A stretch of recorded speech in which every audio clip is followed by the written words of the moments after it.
오늘의 사건 반장입니다. 한 남성이 폭행을 하고 성폭행까지 시도했다는 제보가 들어왔습니다. 처음 만난 자리에서 벌어진 일이었습니다. 프랜차이즈 술집을 운영하는 업주가 이웃 상인이 개업한 술집 때문에 마음고생을 하고 있다는 제보가 들어왔습니다. 간판과 조명 등을 비슷하게 인테리어한 건데 본사에서는 아직 인테리어 특허를 내지 못한 상황입니다.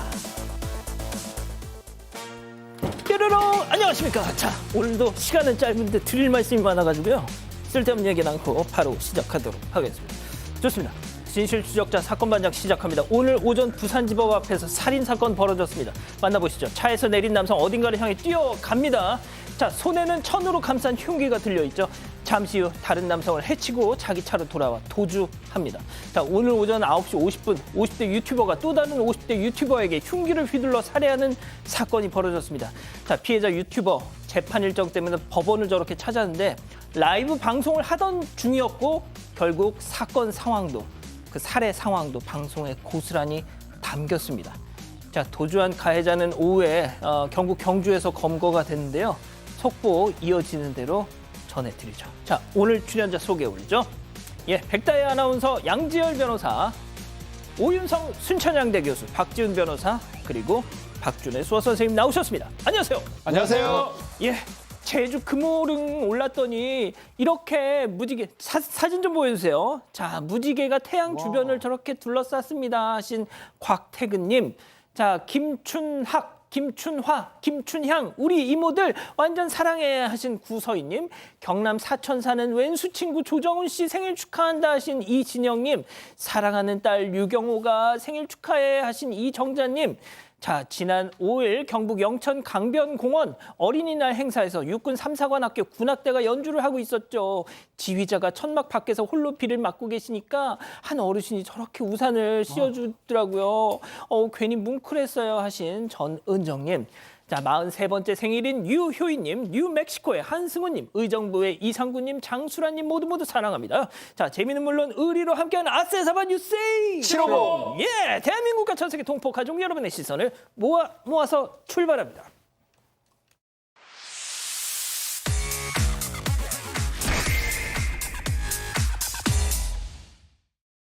첫 번째 달려보죠.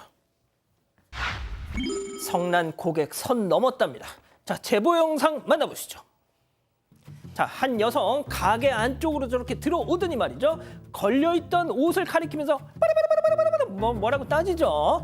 자, 그러고는 같은 옷을 들고 와서 비교해가면서 설명을 했지만 야, 어디서 수작을 부려? 라고 하듯 삿대질. 자, 감정이 점점 격해지나 싶더니 급기야 계산기를 들어서 때리는 신용까지.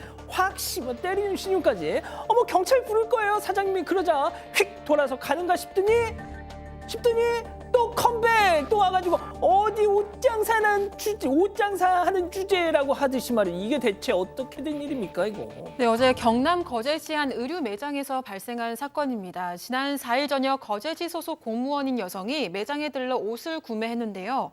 그런데 지난 8일 단골이던 중년 여성이 옷에 하자가 있다면서 매장에 들렀는데 공무원인 여성이 자기 남자친구의 어머니인 이 중년 여성에게 옷을 선물했던 겁니다. 다른 옷에 비해서 색이 바래고 이물질이 묻어 있었는데 제보자는 혹시 고객이 착용해서 묻은 건 아닐까 생각했지만 다른 옷으로 교환을 해주고 차비로 현금 10,000원도 드리면서 사과했다고 합니다. 그런데 몇 시간 뒤에 구매자인 여성이 오더니 이런 옷을 왜 팔았냐며 따지기 시작했다고 하는데요. 제보자가 옷의 이물질을 보여주면서 사과하고 교환까지 끝난 상황을 설명했지만 당신이 입어서 묻은 거 아니냐고 하면서 본사에 고발하겠다는 협박과 함께 욕설이 시작됐습니다. 또 보신 것처럼 중간에 계산기로 때리려는 신용도 했고요.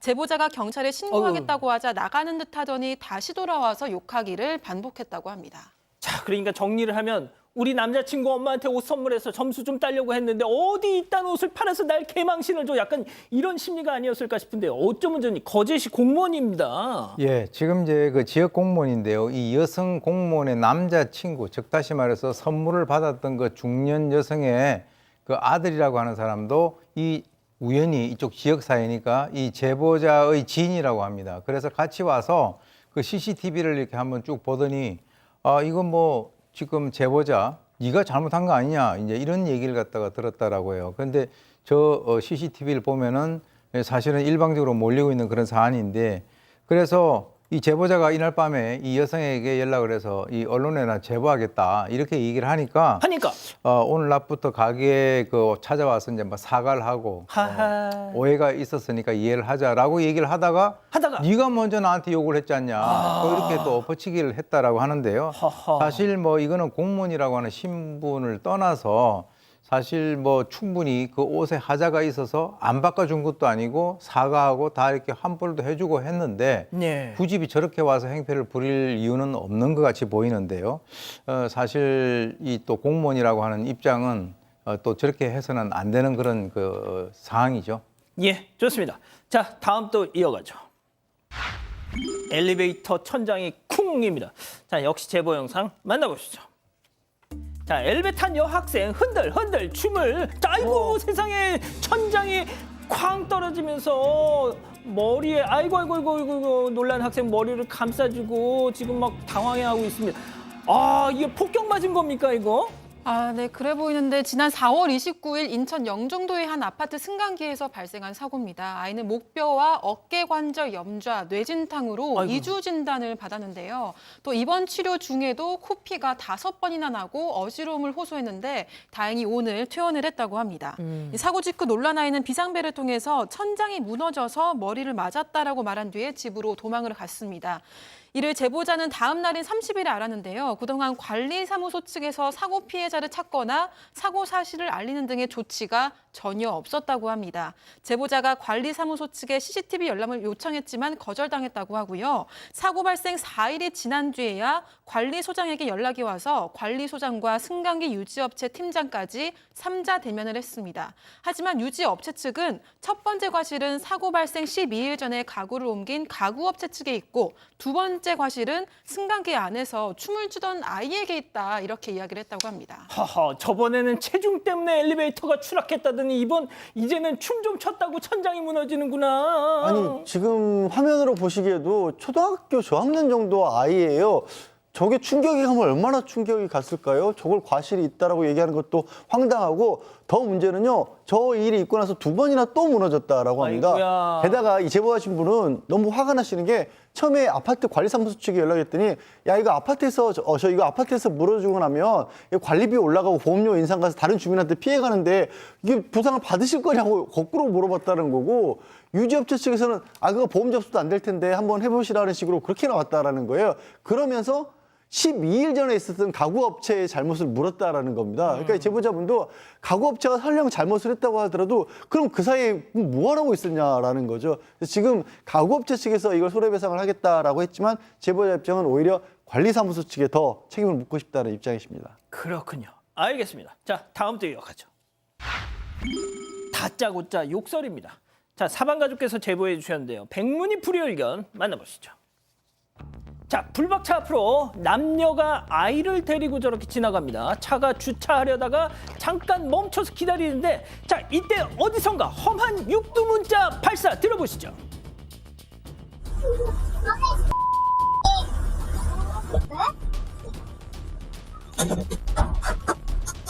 앉아. 내리지 마. 내리지 말라고. 앉아. 내리지 말라고. 들어가. 안 됐어. 불러. 전화해 지금.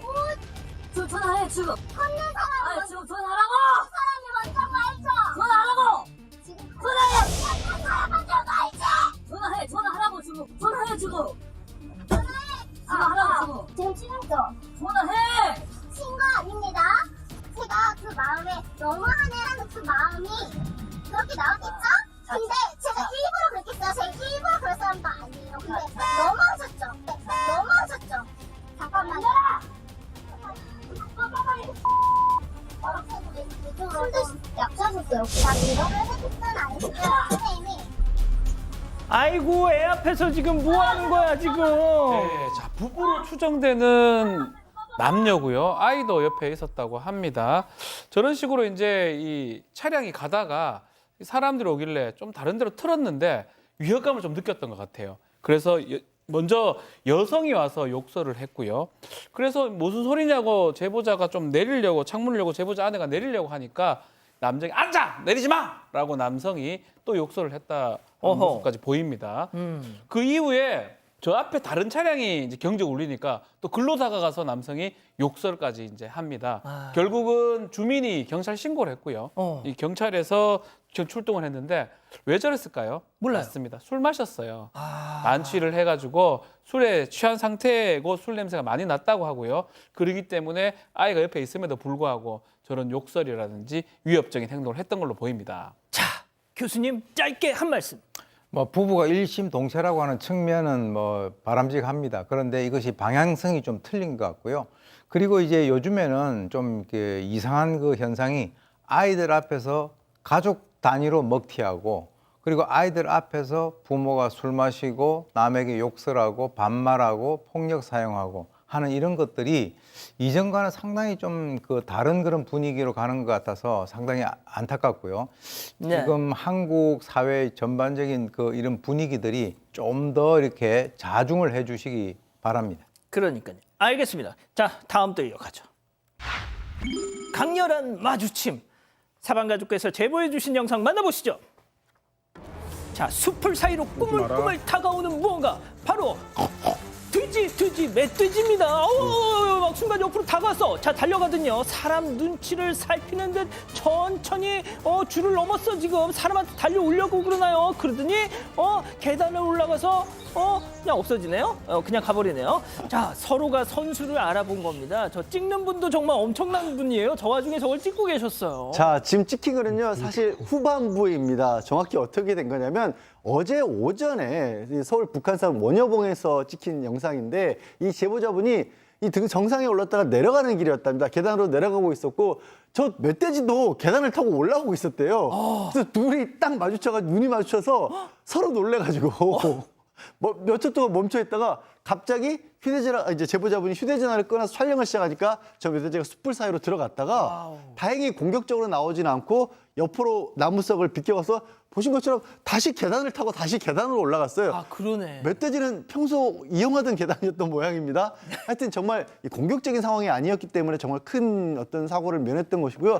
혹시라도 멧돼지를 부딪히거나 하시면 예. 절대로 갑자기 놀라서 막 등을 돌린다거나 소리를 지르거나 하시지 마시고요. 그럼 어떻게 해야 돼요? 일단 가만히 멈췄었다가 공격적으로 나오지 않으면 몸을 감춰서 장애인물 있는 대로 피해서 112나 119 쪽에 신고를 해달라고 하는데 양 변호사님 귀여운- 말씀은 그렇게 하시지만 내가 저 상황이 되면 얼음 할 것 같아요. 얼음에서 지나고 나면 숨을 것 같기로 막 뛰진 않을 것 같아요. 저도. 아, 진짜요? 그렇구나.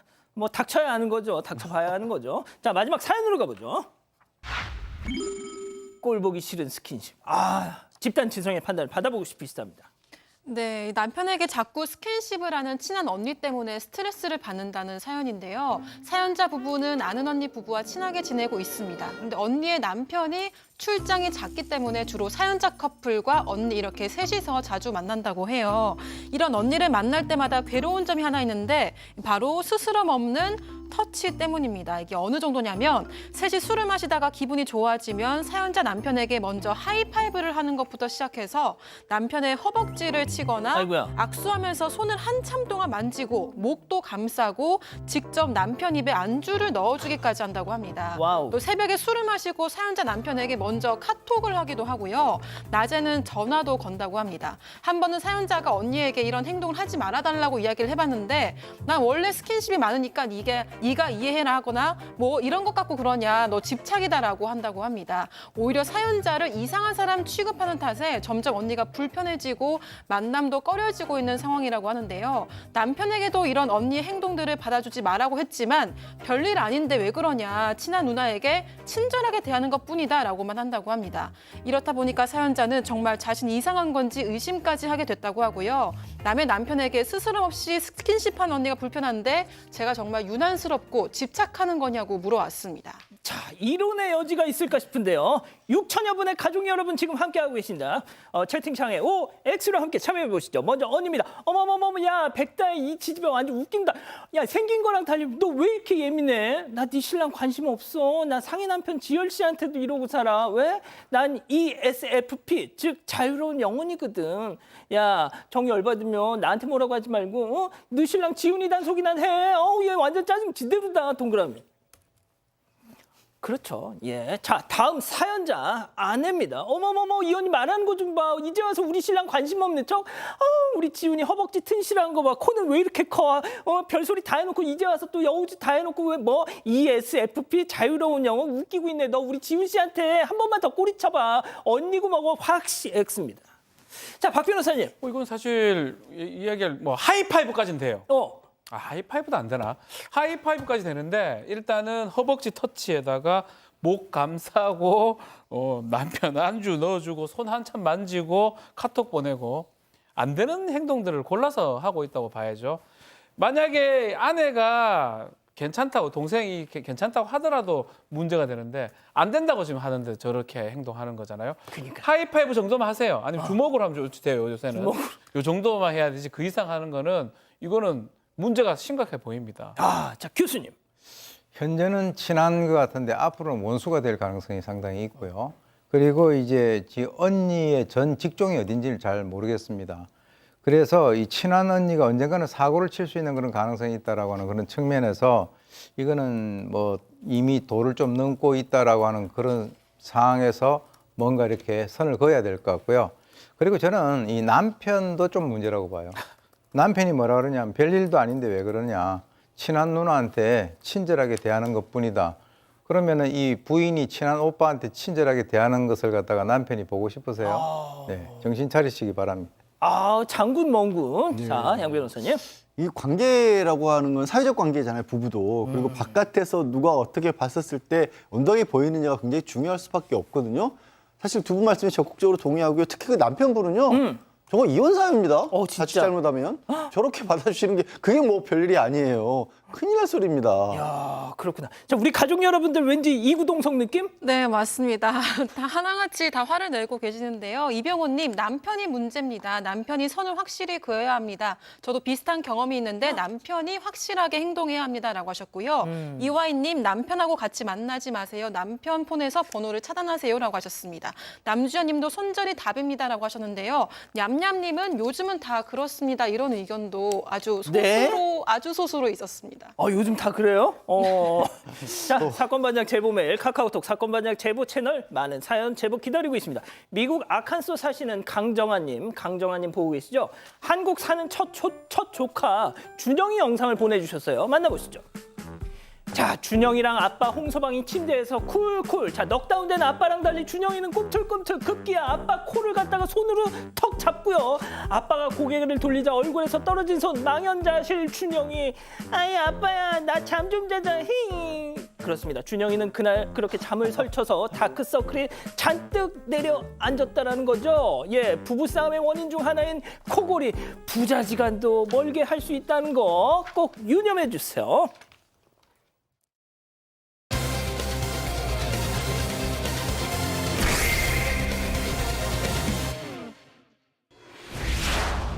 한 남성이 폭행을 하고 성폭행까지 시도했다는 제보가 들어왔습니다.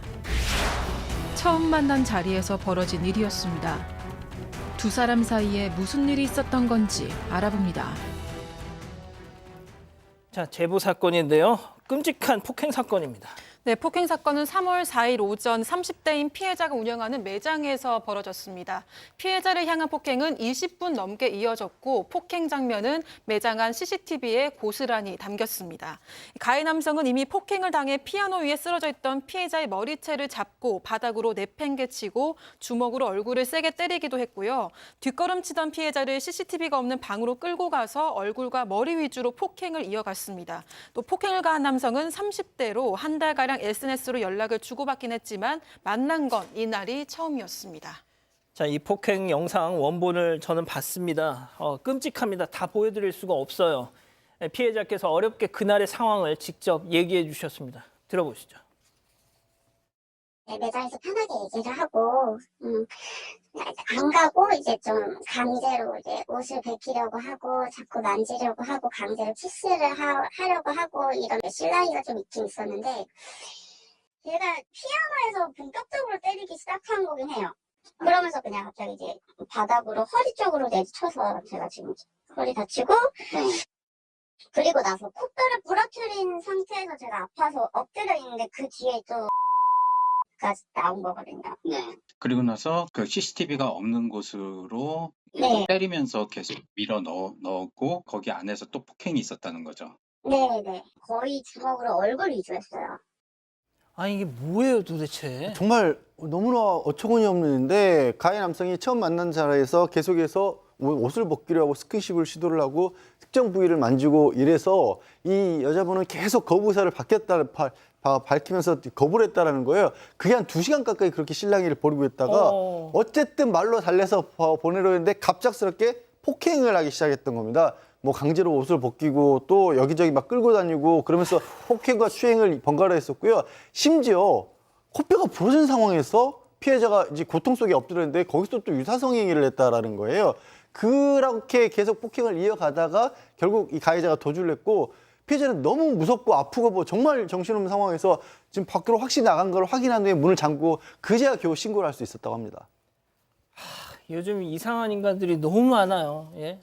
자, 이날 피해자를 처음 만난 거였습니다. 자, 그런데 그 만남 과정부터가 심상치 않은데요. 피해자 얘기 계속 들어보시죠. 기억나시는데? 저는 그거는 기억해, 처음에.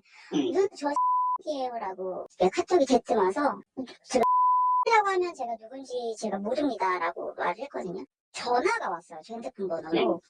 저는 뭐 인스타나 이런 거 보면은 제 가게 이런 거 누르면 제 핸드폰 번호 다 있거든요. 네, 그래서 뭐 전화를 받았는데 제가 죄송한데 잘 기억이 안 나서요. 죄송합니다. 아 누나 누나 저 기억 못 하시는구나. 그래서 누나 저 지금 논현동에서 모임 중인데 지금 오실 수 있으세요? 오시면 안 돼요? 약간 이런 식으로 계속 그 첫날 그렇게 했거든요. 모르는 사람한테 갑자기 연락이 와서 우리 아는 사이야. 좀 만나줘. 계속 징징거리는 거예요, 지금. 근데 이제 사실 이분의 입장에서는 사실 올해 2월 달에 가해 남성이 피해자에게 SNS로 이렇게 그 접근을 합니다. 누나, 저 누구누구예요. 이렇게 하니까 근데 사실 친구 등록도 안 돼 있고 모르는 사람이니까 누군지 기억이 잘 안 나는데요 라고 답장을 했습니다. 그러니까 대뜸 기억을 못 하시냐. 친제 논현동에서 모임 중인데 올 수 있느냐, 오면 안 되냐 이렇게 물었다는 거죠. 그러니까 당연히 이 피해자 입장에서는 모르는 사람이니까 거부를 했고 그 이후에 한 달 동안 거의 매일 연락이 왔다라고 하는 겁니다. 그래서 실제로 이제 뭐 만나주세요라고 이제 지속적으로 얘기를 하고 있기 때문에 이 사람 같은 경우는 거기에서 조금 더 나아가지고 모임 중인데 와달라, 술 먹는데 와달라, 심지어는 성적인 내용도 서슴없이 내뱉었다라고 하는 거죠. 그리고 만약에 카톡이라든가 문자에 답장을 하지 않으면 영상 통화를 걸어왔다는데 그렇다면 이 피해자 입장에서는 아주 뭐 이렇게 신고를 해버린다든가 뭐 그렇게 하면 될 것이 아니냐라고 이제 그 생각을 하실 수 있는데 이분이 아마 자영업을 갖다 운영을 하다 보니까 주위에 있는 모든 사람들에게 그렇게 아주 매몰차게 대하지 못하고 부드럽게 대하는 그런 상황에서 이런 것이 계속적으로 이어졌다는 겁니다. 그 이 제보자분의 인스타그램에 보면은 그 업장 영업을 해야 되다 보니까 영업 차원에서 본인의 연락처도 이렇게 인스타그램에 소개를 해놓고 있어요. 그런 진짜 어쩔 수 없이 일 때문에 그렇게 노출을 할 수밖에 없는 상황인 건데 자 그런데 당연히 저런 연락이 오면 누가 만나주겠습니까? 차단을 하죠. 자 그러니까 그때부터 또 뭘 하죠? 맞습니다. 한 달간 계속 만남을 요구하니까 거절하는 게 당연한 거고요. 거절하니까 이제는 요구를 하기 시작했다고 합니다. 뭐 XX 뭐가 없다. 너 돈 많냐? 네가 얼마나 대단한데 그러냐? 건물주라도 되냐? 미쳤다. 뭐 인성 안 봐도 뻔하다. 뭐 등등 이 여러 가지 이런 폭언을 하니까 결국은 문자 차단을 했는데 나중에 또 다시 안 그러겠다. 이렇게 정말 착해지겠다. 사과를 하길래 차단은 또 풀어줬다고 합니다. 자, 그런데 바로 이 연락 한 통에 문제가 생겼습니다. 체크포인트 짚어보죠. 고민 상담이라뇨? 그 사건 당일 오전부터 전화를 해서 고민 상담을 해달라고 했다랍니다. 근데 이 피해자 입장에서는 저 사람의 고민 상담을 들어줄 이유고 만날 이유도 없잖아요. 예. 그런데도 불구하고 계속해서 뭐 공황장애가 어떠냐 하면서 계속 욕을 하니까 차라리 이제 피해자 입장에서는 이 기회에 잘 됐다. 아니, 잘 된 건 아니지만 어쨌든 딱 만나서 딱 부러지게 확실하게 거절을 해야겠다. 그렇게 이제 생각을 해서 어차피 말씀하신 것처럼 영업장이 어딘지 아니까 그럼 매장으로 와라. 대신에 와서 절대로 이상한 짓 하지 마라. 그렇게 다짐까지 받았다라는 겁니다. 그런데 와서 저렇게 사단을 벌였다라는 거고요. 사실 얘기를 하면서 계속 뭐 회사와 관련된 하소연을 늘어났다라고 해요. 그걸 또 다 참고 기다리면서 들어줬다 합니다. 그리고 이제 다 얘기 끝났으면 가라라고 했는데 그때부터 이제 폭행과 추행이 시작됐던 거예요. 자, 백다희 아나운서 두 달이 지났는데 아직도 저희가 너무 영상이 험해서 지금 다 가렸습니다. 응? 네, 이 폭행의 피해는 정말 처참했습니다. 피해자는 사건 당일에 입원해서 약 2달 후인 아이고. 지난주에 퇴원했는데요. 코뼈가 부러지고 손목뼈 4개가 골절된 만큼 정말 심각하게 다쳤습니다. 아유. 허리부터 골반, 갈비뼈 부상에 뇌 침탕까지 전치 6주 진단을 받았는데요. 주먹도 제대로 쥘 수가 없고 15분 이상 걸을 수가 없어서 진통제가 없이는 일상생활을 할 수가 없는 상황이라고 합니다. 하지만 무엇보다도 가장 힘든 건 정신적 트라우마인데요. 정신과 치료도 병행하고 있지만 이 수면제를 먹고도 잠들기가 어렵고 잠에 어렵게 든다고 해도 그날의 일이 꿈에 나와서 발작하듯이 깨는 경우가 많다고 합니다. 또 매장에서 폭행당했기 때문에 매장에 가면 그날의 기억이 떠올라서 힘들기 때문에 피해자의 부모님이 직접 피투성이가 된 매장을 청심환을 먹고 다 치워주셨다고 합니다. 자, 지금 뭐 일부 어떤 분들이 피해자를 향해서 왜 저런 놈을 만나냐, 안 만났으면 이러지 않았을 때 모르겠어요. 지금 피해자가 왜 만났냐 이 얘기를 할 계제는 아닌 것 같습니다. 예? 끔찍한 범죄가 일어났고 닷새 지난 이후에 체포가 된 상황입니다. 이제 피해자에 따르면 왜 이렇게 진짜 만난 적이 있느냐, 연락처 한 적이 있느냐. 이런 얘기를 해보니까 5년 전에 그 앱 만남 앱 통해서 피해자가 피해자와 만난 적이 있다 주장을 하고 있고요. 그거를 사용했던 기억은 나는데 이거를 정말 사용했는지 또 이 사람을 만났는지는 기억이 안 난다고 하는 상황이고요. 또 이 가해 남성 체포된 와중에도 이 친구한테 피해자 번호 좀 알려주면서 연락해서 내가 왜 구속되거나 왜 이런 상황인지 좀 물어봐달라. 이렇게 2차 가해를 또 한 상황으로 보입니다. 결국 유사강간 상해죄입니다. 지금 구속 상태로 재판을 받고 있고요. 재판 과정에서 모든 혐의를 인정, CCTV 다 있으니까요. 징역 6년이 지금 구형된 상태고 직접적 사과는 없었고 지금 계속 합의만 얘기를 하고 있다고 합니다. 그렇지만 피해자는 합의할 생각이 전혀 없다라고 하는 상황입니다. 자, 교수님, 그 의대생 살인마도 그렇고요. 부산 그 추락사 그 가해자도 그렇고 나 떨어져 죽을 거야. 이별을 통보하니까 나 떨어져 죽을 거야. 그래. 야. 그래서 만나줘가지고 그 사달이 벌어지. 나 고민 상담. 결국 상대방의 어떤 동정심을 유발해서 뭔가 빈틈을 이런 건 유사하지 않습니까? 일종의 수법이라고 저는 봅니다. 그래서 이제 그 상대의 허점을 파고 들어온 것인데 지금 이제 사실 이 제보 사건으로 이 사건을 다루고 있는 그 상황이긴 합니다만 이 상황이 어떻게 보면 피해자 입장에서는 내가 도대체 꿈을 꿨나 너무나 이제 이 피해 자체가 황당한 그런 상황입니다. 지금 이 남성이 30대라고 하니까 지금 6년형을 갖다 이제 받는다 하더라도 몇 년 뒤에 이제 사회에 돌아다닐 생각을 하면 이 피해자 입장에서는 상당히 걱정되고 상당히 막막하다 이렇게 되는 것은 그건 당연한 입장이고요. 또 이제 그 여성이 하는 얘기가 있어요. 뭐냐면 이 가해 남성이 막 그 겉으로 봤을 때 막 문신을 하고 그냥 험악하게 생긴 그런 사람이 아니라 겉으로 봐가지고 멀쩡하게 생겼다는 거예요. 평범하게 생겨서.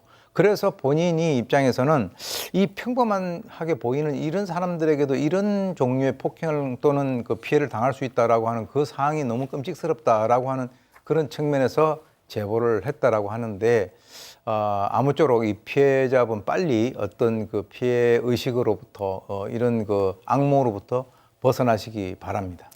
자, 징역형을 받더라도 또 징역 살고 나와서 또 해코지를 하는 거 아니냐. 그 걱정을 안 할 수가 없죠. 첫 번째 사건 정리하고요. 두 번째 사건 이어갑니다.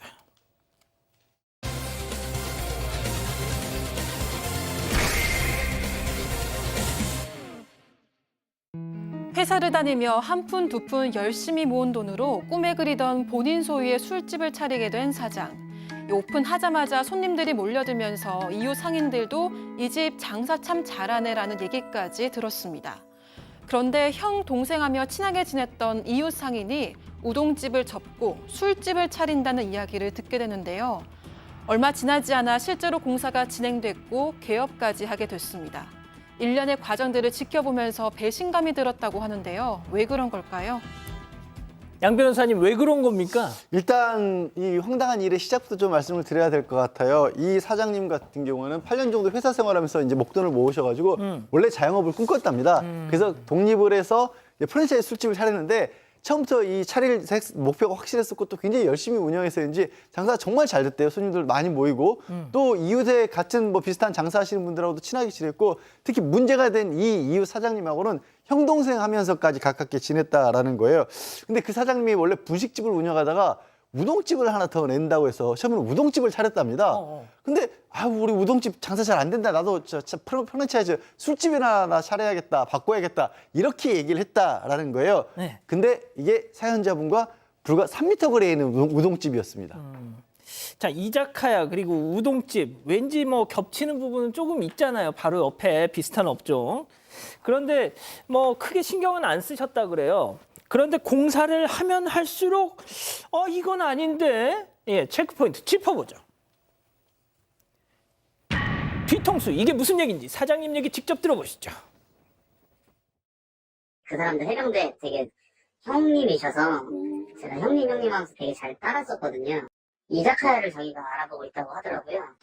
공사 진행 과정을 계속 보는데 가게가 구조나 뭐 이렇게 지금 하는 것들이 다 저희랑 너무 흡사한 거예요. 이렇게 뒤통수를 치나. 자, 얼마나 인테리어가 비슷하길래 그러는 거죠? 네, 많이 비슷합니다. 사진을 보시면요. 황토색 간판이 제보자인 사장 술집이고 하얀색 간판이 이웃집 사장 술집입니다. 이 사장 주장에 따르면 외관만 보면 같은 술집으로 보일 정도로 비슷하다고 합니다. 사실 처음에는 이웃 사장이 술집을 차린다고 해서 걱정도 했지만 내가 더 열심히 장사해야겠다라고 생각을 했었는데 공사를 지켜보면 지켜볼수록 이 술집 외관 인테리어가 비슷해져 갔다고 해요. 뭔가 잘못되어 간다 싶어서 이웃 사장에게 연락을 해서 도면을 보여달라고 이야기를 했는데 가지고 있는 게 없다라고 이야기를 했다고 하고요. 그런데 사장이 가게를 비웠을 때 직원이 목격한 상황에 따르면 이웃 상인으로 보이는 사람과 업자들이 가게 야외 천막 길이 등 줄자로 재면서 이 실측까지 하고 갔다고 합니다. 처마, 창문 구조, 간판 조명, 야외 천막 길이까지 비슷하게 인테리어를 했고 가게 바깥에 놓인 의자와 의자 밑에 놓는 흰색 바구니까지 똑같았다고 합니다. 하지만 뭐 내부 인테리어는 뭐 주방 위치, 테이블 구조 등 다르게 되어 있었다고 합니다. 자, 박 변호사님. 네. 저 옆옆 가게라는 자막 달린 그 이번에 새로 연 가게. 예. 저기도 프랜차이즈라고 하잖아요. 그럼 네. 프랜차이즈 그 본사에서 그 본사 특유의 무슨 뭐 어떤 양식이 있을 거 아닙니까? 그렇죠. 프랜차이즈 가맹 계약이거든요. 뭐 조건에 따라 조금 다르긴 한데 브랜드 정체성 필요하잖아요. 그렇죠. 그래서 업체, 인테리어 업체라든지 시공, 선정 대부분 본사가 관여하는 경우가 많다고 합니다. 지금 이웃 사장이 지금 거의 비슷하게 생겼는데요. 처마 이런 게 좀 비슷하죠. 브라운색의 처마 높고 간판 색깔은 조금 달랐다고 해요. 그래서 물어봤다 그래요.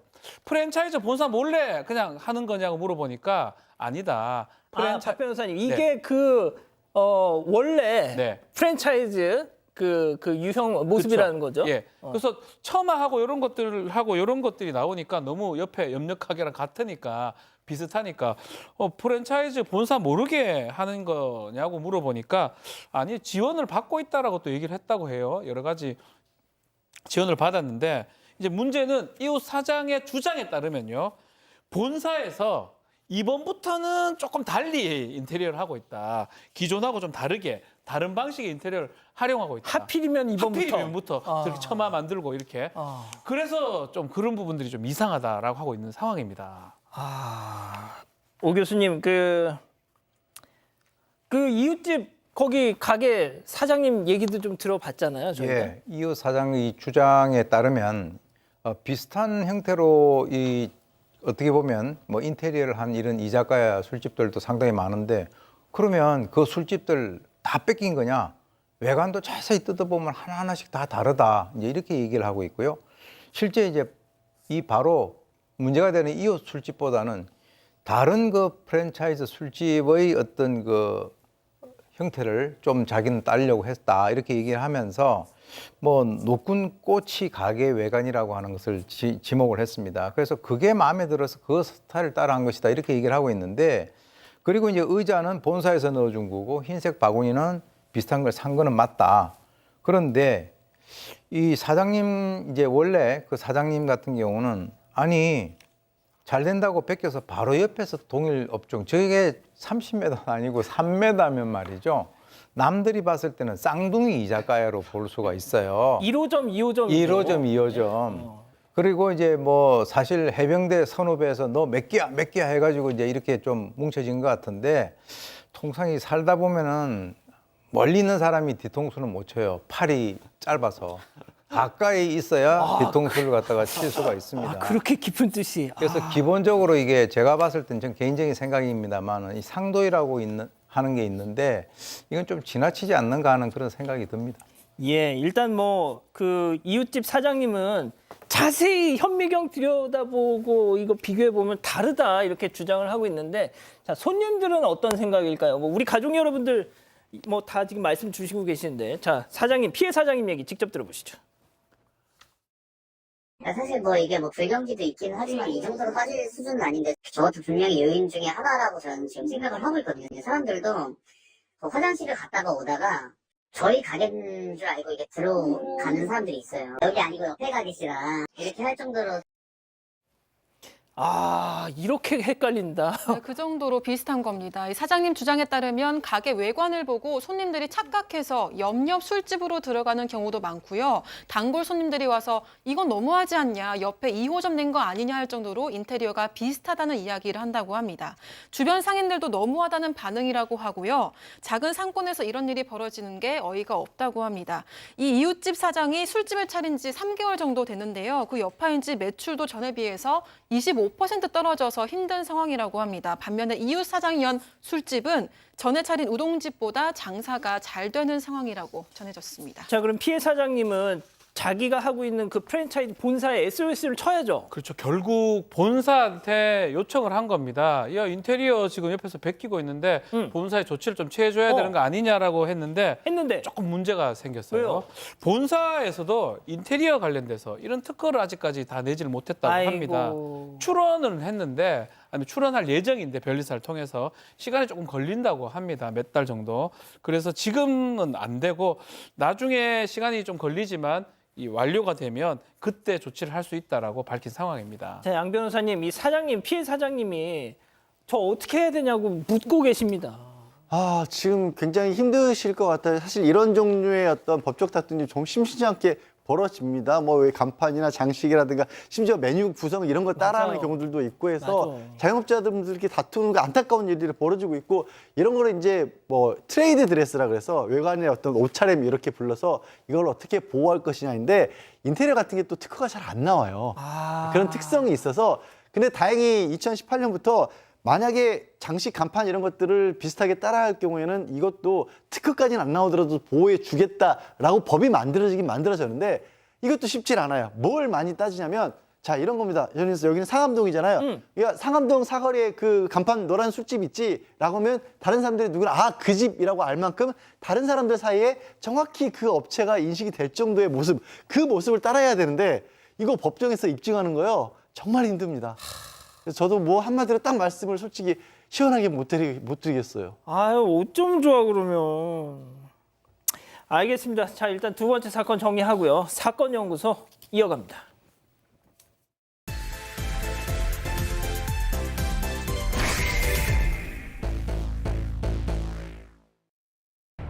서울 강남의 한 골목, 줄무늬 옷을 입은 한 남성이 둔기를 들고 다른 한 남성을 쫓고 있습니다. 전속력으로 도망쳐보지만 공격을 막기에는 역부족인 듯한데요. 평일 아침 둔기를 들고 추격전을 벌인 이 남성, 잡고 보니 평범한 가게 세입자였습니다. 그리고 쫓기던 남성은 그 가게의 건물주였는데요. 오늘 사건 연구소의 키워드는 둔기 든 세입자입니다. 자, 방금 잠깐 보신 CCTV 영상 기억하시는 분들 많으실 거예요. 평일 아침 출근 시간대 서울 강남의 한 골목길에서 저렇게 쫓고 쫓기는 추격전이 벌어졌던 그 사건. 자, 두 사람 관계가 알려지고 나서 더 화제가 됐죠. 네, 그렇습니다. 이 사건은 2018년 6월 7일 오전 8시 23분쯤 서울 강남의 한 골목길에서 일어났습니다. 50대 남성 김 씨는 본인 차량으로 60대 남성 이 씨를 들이받으려 돌진하다가 그 옆에 서 있던 사람을 들이받기도 했는데요. 이후 김 씨는 차량 조수석에서 둔기를 들고 내려서 이 씨를 쫓아가다가 둔기로 머리를 수차례 내리치고 이 씨가 이를 막는 과정에서 손목을 때리기도 했습니다. 도망가는 이 씨를 향해 둔기를 던지고 이 씨를 넘어뜨려 몸싸움을 하던 중에 신고를 받고 출동한 경찰에게 현장에서 체포됐습니다. 두 사람이 대체 어떤 관계인가 싶을 텐데 임차인과 임대인 사이였습니다. 김 씨는 서울 종로구에서 족발집을 운영하던 사장이었고요. 이 씨는 그 건물의 주인이었던 겁니다. 가게는 종로에 있는데 왜 강남에서 저 일이 벌어졌죠? 자, 강남까지 간 이유가 건물주 이 씨의 집이 거기 있었기 때문입니다. 그까지 지금 간 상황인데 2년간 좀 갈등이 좀 있었던 것 같아요. 2016년 1월 달에 이 씨가 이 족발 이 건물을 인수를 하면서 예. 이거 팔아라. 이거 지금 임대료 297만 원인데 한 300만 원 정도 되는데 월세를 한 1,200 정도로 인상하게 통보를 했다라고 해요. 그때부터 계속 갈등이 있었던 것 같은데 서로 막 월세 올린다고 하니까 뭐 시위도 하면서 형사 고소가 계속 있었던 상황이고 사건 당일날도 건물주하고 통화를 했다고 합니다. 특히 건물주 이 씨가 김 씨한테 구속시켜버리겠다라고 욕설을 해서 김 씨는 이 씨를 만나려고 찾아갔던 상황이고 이전에도 뭐 시위를 하거나 문자를 서로 보내면서 비난을 하는 그런 상황이었던 것입니다. 아니, 월 임대료를 300에서 1,200으로 4배나 올리면 그걸 누가 감당할 수 있어요? 그런데 법적으로는 가능한 일이었던 겁니다. 그때까지만 해도 법적으로 가능했어요. 그러니까 이거 뭐 보통 이제 임대차 전세라고 흔히 부르는 거 사시는 분들 아시겠지만 주택에는 주택임대차 보호법이 있고 상가에는 상가임대차 보호법이 있는데 예. 당시 법은 어떤 법이었냐면 5년 동안은 연 9%를 넘어서지 못하도록 올리더라도 그 안에서만 올릴 수 있도록 했었는데 단 말씀드린 것처럼 5년까지만 그게 기간이 보호가 되고요. 5년이 지난 다음부터는 집주인이 법적으로는 4배 아니라 10배를 올리더라도 제한이 없었던 상황이었던 거예요. 그 당시에는. 자, 이 교수님, 둔기를 휘두른 건 당연히 잘못이죠. 말도 안 되죠. 하지만 방금 양 변호사님이 말씀하신 그런 그 사연 때문에 오죽하면 점점점점 여론이 말이죠. 예, 사실 이제 그런 식으로 의견이 크게 둘로 나눠서 많이 이제 대립하는 그런 상황이었습니다. 예를 들어서 임대료를 4배로 한꺼번에 올린다라고 하는 것은 뭐 어떻게 보면은 나가라는 의미, 또 다른 말로 하면은 뭐 장사 접고 죽으라는 얘기 아니냐 이런 그 의견도 있었고요. 아니 계약 기간이 끝나서 법대로 5년 딱 돼서 한 것뿐인데 무슨 뭐 큰 얘기가 그렇게 많냐 하는 이런 어떤 그 의견들이 대립이 된 거죠. 족발집 사장이 김 씨 같은 경우는 계속 이게 버티니까 건물주 이 씨가 계약 기간으로부터 5년이 지나면 재계약을 거부해도 된다라고 하는 이 조항을 근거로 해서 명도 소송을 제기를 했었고 그 결국 이제 승소를 했습니다. 자, 이제 승소를 했기 때문에 법원이 이것을 갖다 강제 집행을 하기 위해서 시도를 했는데 이 김 씨가 이를 막아서는 과정에서 뭐 손가락을 다친다든가 하는 이런 일도 이제 발생이 됐었고요. 그리고 이제 이때 이 두 사람이 이제 서로 이 과정에서 형사 고소를 갖다가 하기도 하고 이 김 씨가 이 건물주 이 씨 집 앞에서 시위도 하고 이렇게 됨으로써 감정의 골이 상당히 깊어지는 그런 과정을 겪었던 것이죠. 하지만 뭐가 됐든 이번 사건의 핵심은 둔기로 머리를 공격했다는 거잖아요. 네, 그래서 재판 전부터 이 사건의 최대 쟁점은 살인미수 혐의 인정 여부였습니다. 1심은 피고인 측 요청으로 국민참여재판으로 진행됐는데 뜨거운 여론을 인식한 듯 재판부와 양측 모두 사건의 배경인 임대차 갈등보다도 사건 자체에 집중해주길 재차 강조했는데요. 검찰 측에서는 이 법정은 임대인과 임차인 사이의 분쟁이지만 임차인의 권리를 어느 정도까지 보호해줘야 되는지를 논의하는 자리가 아니다라면서 피고인이 과연 사람을 죽이려고 했는지를 밝히는 자리니 증거를 봐주시기 바란다고 했습니다. 이 변호인 측에서는 피고인이 죄가 없다고 주장하는 게 아니라 본인이 지은 죄만큼만 처벌해달라고 하는 것이다. 피고인 입장에서는 99를 가진 사람이 이를 빼앗는 듯한 심정이었다. 이렇게 말하기도 했습니다. 그래서 결과는 어떻게 나왔습니까? 일단 검찰에서는 이거 좀 사람이 아무리 임차인의 권리가 중요하다고 하더라도 다른 사람의 생명과 관련된 부분이고 이거 자력으로 복수하려고 한 거냐 아니냐 절대 자력구제는 인정할 수 없다라는 거였는데 변호인이 마지막에 주장한 건 뭐냐면 예. 둔기를 들었다고 해서 무조건 자동적으로 살인의 고의가 있다고 보기는 어렵다. 만약에 정말로 사람을 해치려고 했으면 임차인이 이제 음식 장사를 하셨으니까 예, 예. 손에 익숙한 흉기를 쓰는 게 더 편했다. 그리고 결정적으로 이 당시가 아침이었고 대로변이었고 사람도 많은 데인데 거기서 굳이 사람을 공격을 했겠느냐라고 했고요. 배심원단도 이 변호인의 이 설득에 이 동의를 해서 살인죄를 무죄로 했습니다. 그리고 재판부도 살인죄를 역시 무죄, 특수상해로만 인정해서 징역 2년 6개월인데요. 이런 얘기예요. 둔기면 훨씬 위험할 것 같은데 너무 무거운 거였어요. 그러니까 마음대로 이렇게 휘두를 수조차도 없는 거였고요. 그래서 실제로 피해자가 입은 부상이 전치 3주 정도에 그쳤습니다. 그리고 심지어는 이 둔기를 뺏겨요. 피해자한테 나중에는. 뺏겼는데 그걸 또 되찾지도 않았습니다. 그런 사정들이 봐서 이게 큰 뭐도 묵직한 걸 들고 있다고 해서 무조건 그걸로 사람을 죽이려 했다. 이렇게 보기는 어렵다고 한 겁니다.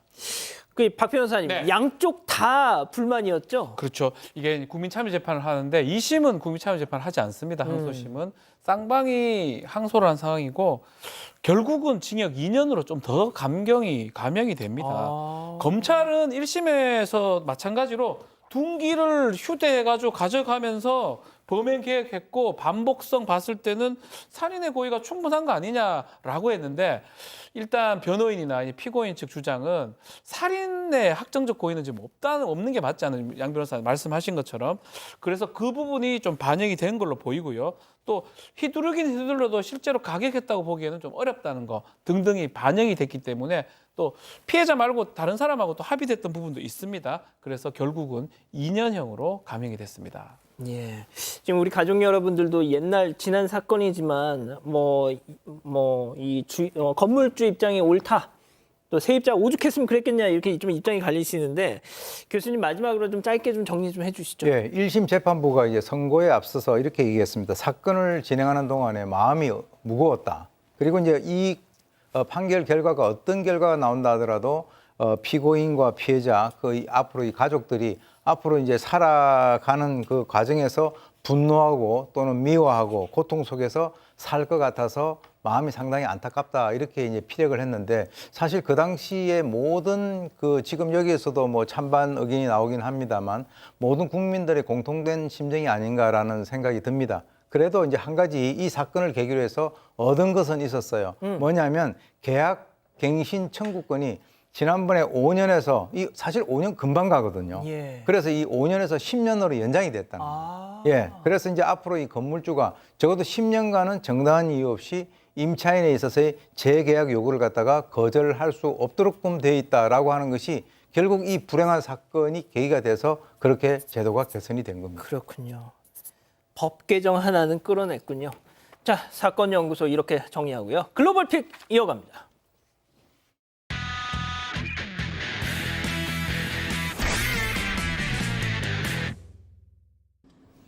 네, 미국의 도로입니다. 경찰들이 한 슈퍼카를 멈춰놓고 운전자를 심문하고 있는데요. 그런데 예고도 없이 차량이 빠른 속도로 도주합니다. 운전자의 돌발 행동에 당황한 경찰들도 얼른 순찰차에 올라타서 뒤쫓는데요. 추적한 지 얼마 되지 않아서 도로 앞에 자욱한 연기가 피어오릅니다. 어떻게 됐을까? 네, 차량이 너무 빨리 달린 탓에 아이고. 중심을 잃고 중앙분리대에 나무를 들이받은 거였습니다. 세상에. 현장은 참혹했는데요. 나무가 통째로 뽑혀 나갔고 차량은 형체를 알아볼 수 아이고. 없을 정도로 산산조각이 났습니다. 이 정도 충격이라면 타고 있던 사람도 무사할 리 없겠죠. 네. 운전자도 튕겨 나가서 사망한 채 발견됐습니다. 왜 저런 거예요? 네, 안타깝지만 자업자득이었는데요. 운전자가 탄 람보르기니가 도난 차량이라는 걸 발견한 경찰들이 거듭 내리라고 요구했습니다.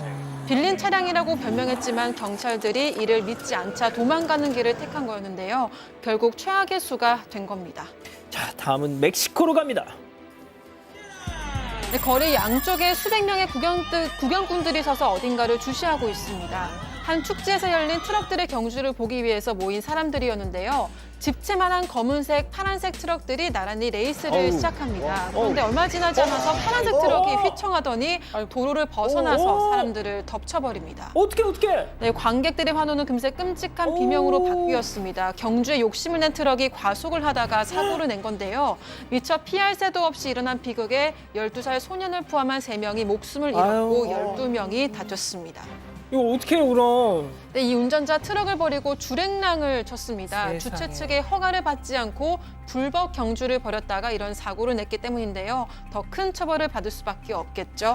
당국은 차량을 압수했고 여전히 운전자를 뒤쫓고 있습니다. 빨리 잡혔으면 좋겠네요. 다음 픽 태국입니다.